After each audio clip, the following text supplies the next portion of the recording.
Hi everyone, welcome along. Today we're going to be reviewing these here hearing aids. They're from RETEKESS, the latest model, and if you've got hearing loss like mine, great. I'm sure you want to know how they fare. These are for people with kind of low to moderate hearing loss.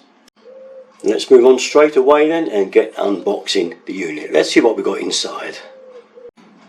All the items then out of the box. A little manual here. You need to look at that first before operating. A charging base, a charging lead, a lanyard, cleaning brush, a couple of different size ear domes, because ear domes with them are quite large, so they're a bit big for me, so I should be swapping those over. Nice little case for it all, and that's about it really. So let's get charging them up. Now then, we'll just pop them in the charging dock. You should have some charge in them already, I'm sure. And there we are, the left one showing on screen, and the right one here should come on screen there, and there we go, charging up.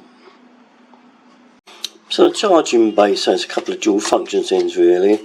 We put the hearing aids back in, and you can see that charging the hearing aids itself, but it's also telling us the actual charge that is in the base unit when you remove them. So take them out and you can see it's 100%, it's fully charged. That means the base will do at least 4 lots of full charges of these hearing aids. So you get a total runtime of 40 hours with the charging base.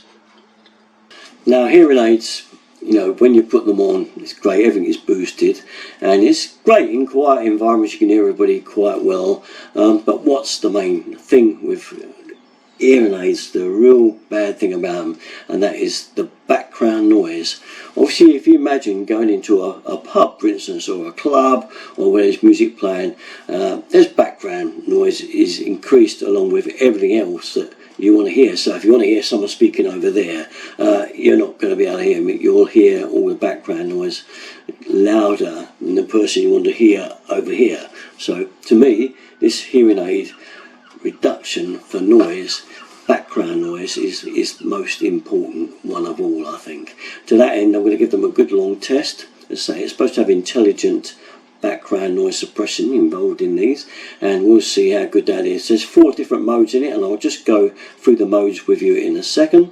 That's because firstly I want to go through the controls of the hearing aid. Now you've got your on and off button there, and you've got a volume button up and down. Okay, then one up and one down. So you've got, you also got the modes. There's 4 different modes on here, as I said earlier, so let's go through them. Right then, 1 beep. Okay, that's number 1, and you get indoor mode. Push again, 2 beeps gives you outdoor mode. 3 beeps, which you push again, it's cinema mode, and 4 beeps you get general standard mode, which actually was my preferred mode.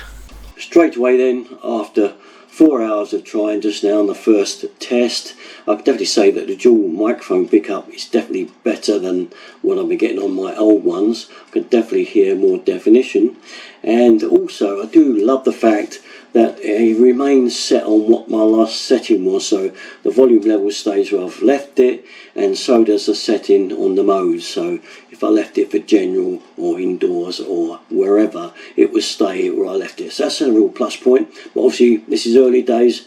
Let's see how we keep going for the rest of the week. So the test is over. I've had them in for a week on and off and comparing with my old 5-year-old ones. First little difference for me is the sizes. I've got this one in here, you can see in my ear there. I've got my old original one in this ear here. You can see the size difference. If I get them out, there's the new one, and here's my old one. So quite a difference in size. So I've had to get used to different size, but no big deal. I can do it. Got used to it in the end. Okay, so how did it actually fare? Well, sound quality wise, I have to say, in a fairly quiet sort of room indoors and talking, that these were actually better than my old ones, which cost a lot more. I know there's 5 years technology in a difference, and things have obviously come on. The only thing I did find with these ones is I can only do them on the lower setting, because my hearing is not that good, but it's super loud. So on the bottom setting I was fine, but if I went into a really loud environment, I found them sometimes a bit too loud and had to take them off. So that's the only downside, but that's for me, because my hearing is somewhere between mild and not too bad. The left one's worse than the right one, which brings me to the next thing. You've got 4 level controls on there. When you click it once, twice, 3 times, 4 times, you get different sound levels, okay, up to 45 dB, which is terrifically high. Okay, so on number 1, I found that's quite enough, and most occasions it was fine. It was only when I went to a really noisy carnival that I found the level was a little bit too high, and I did it on number 1, couldn't get it any lower, but only in my right ear, because my right ear is pretty good. It's only down a little bit, so if I took that one out, the left one I could leave in, because that's where I've got the most trouble. I've got tinnitus and all sorts in this ear, so I could leave this one in because this left ear is so low, and that worked for me. But obviously your hearing will be different, totally different from mine. You might have the reverse, you might have both earrings a little bit worse, and so on. So they could be really fine for you. But what I did find was noise reduction was pretty good. Again, but it has their limitations. Certain environments were better than others. So in local pub, playing darts and things, I could definitely hear a bit better what was going on when my friend was over there adding up on the dartboard my score, which was so bad. And I found that was fine here. So like all things, they had their limitations, they had their plus points, but I would say they've really come on a bit with this, and I did prefer them from the drop tier model that I showed last time. If you prefer the iPod style design, I've got the RETEKESS hearing aid video on those, okay, if you like that design. But no, I prefer the in-ear design. I must admit, I prefer the domes. I like the fact you could choose a dome to fit your own ear. When I took the small ones, which is just right for me. So generally, I would give them quite a high score. I did like them, and I got used to them after the end of the week, and realised that if it was a really, really loud place I was going to, I probably wouldn't like them, because I actually like to turn the volume down. Obviously, if you've got an app, you can turn the volume right down on that app, but these are fixed.